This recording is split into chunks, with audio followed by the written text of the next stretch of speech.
Hello everybody and welcome to our interview series at Maritime Innovations.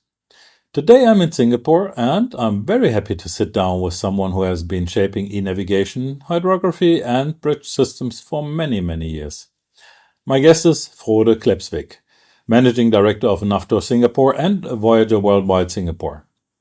After 15 years in the Norwegian Navy, senior roles at DNV and as a director of the Norwegian Hydrographic Service, as well as building marine technologies business in Asia, he's been deeply involved in IMO, IHO, and IEC standardization work and in the global rollout of modern navigation technology.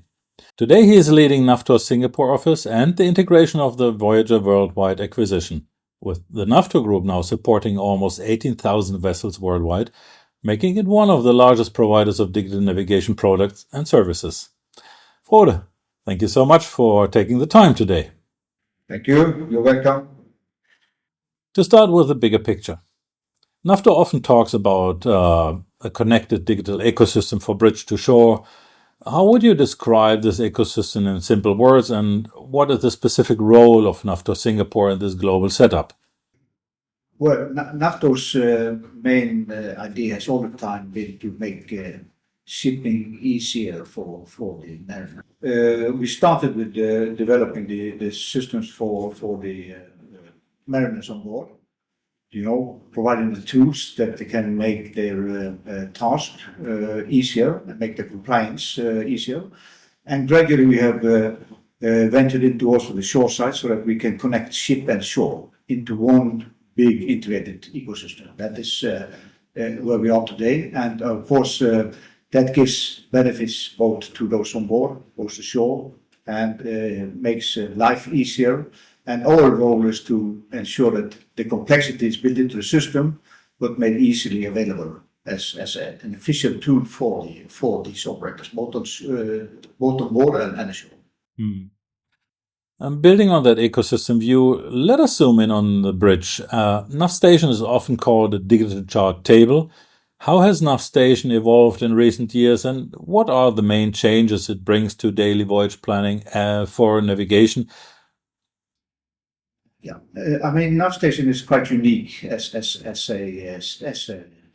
a tool again for the navigators as well, because it integrates all the different applications that you need to carry out your task on board. And you can imagine going back a few years, a navigator trying to comply with all the regulations, do his task. We had to run around, consult a lot of publications, and it's quite a complicated task. And what we have done in NavStation is actually to integrate all these applications into one system, where he has access to all the information in real time, and don't have to worry about, is it the correct information, am I complying with the correct regulations. So all this is available for him in real time, and of course that it's very easy to understand that this makes his task and his life much easier, and ensures that he is in compliance with regulations, and at the same time can focus on what is important for a navigator, a mariner, to ensure safe navigation from A to B. I see. Staying on the bridge, but moving from navigation to paperwork, a lot of pain is still around logbooks, compliance. Where do you see the biggest gains when vessels move from paper to NAVTOR's digital logbooks? And what feedback do you hear from crews and shore teams? Of course, digital logbooks, I mean, it goes into the same, let's say, overall considerations that you try to make life easier for those on board, and they have to do all these manual recording and use paper products to notify things. We put this into, again, digital tools, which is then digital logbooks. They comply with the MARPOL and the SOLAS regulations, and enables the navigator or the officer was to easily do the entrance of all the information into logbooks. And then it's of course also secure. It cannot be tampered with, and you have all these benefits. So all in all, again, it makes life much easier for the operator. Okay, thank you for that. Once the data leaves the vessel, the story continues on shore with the whole fleet. How does NavFleet support real-time fleet performance, fuel savings, and emissions management, and what makes it different from classical tracking or like noon report-based solutions? Yeah, NavFleet has three elements. It has the monitoring element, the emission element, and the performance element.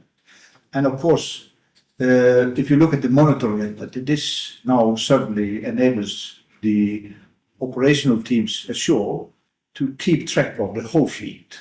How are they performing? Where are they? Are they adhering to, let's say, company regulations, to charter party regulations, or this, requirements, and so on and so forth. And in an instant, you can see what is the status of the whole fleet, and you can also communicate with the vessels via the NavFleet to the NavStation on board. And of course, this gives the operators ashore a completely different possibility to keep track of and to optimize the use of its fleet in real time. Mm. All of this is built on data, and now everybody talks about S-100 and next generation ECDIS. How is NAVTOR preparing for S-100, and what should fleet managers do today so that they are not only compliant but ready really to benefit from this new data framework? NAVTOR is as you say, in the forefront when it comes to preparing for the S-100. And first, let's recap what S-100 is. It is a new concept when it comes to navigation, because it brings together the previous, electronic charts and updates and this kind of information that we have had in the ECDIS world and the ELC world, together with dynamic data like tidal, water information, like currency, like weather, and all comes into play in a real-time picture, which actually tells the navigator how the situation is and what kind of dynamics you need to cater for, in particular under key clearance, because as you know today, under key clearance is a very important parameter to ensure that you are navigating safely. But it also tells you, how efficiently you can utilize for instance, the port infrastructure. If you don't have sufficiently accurate data, you need to take more precautions. Now with the S-100, we are able to provide more accurate real-time information to the mariner, which also enhances operational efficiency and operational safety. So this is a major step forward in the evolution of navigation, you could say. And for ship managers, ship owners, I think they just need to mentally be prepared for this, because it's coming. The new ECDIS is from 1 January 2029. They're all supposed to be S-100 compliant. And we will, of course, try to help them as much as possible in this implementation of this new kind of technology. Mm-hmm. We've talked a lot now about tools and standards, but in the end, it's always people using them. So from your experience, what separates the digital in the front runners from the rest in terms of culture, skills? And what practical advice would you give to companies that want to build a strong digital mindset around e-navigation and performance? Yeah, practical advice, I should be careful giving practical advice because that depends very much on the different company. But I think the front runners are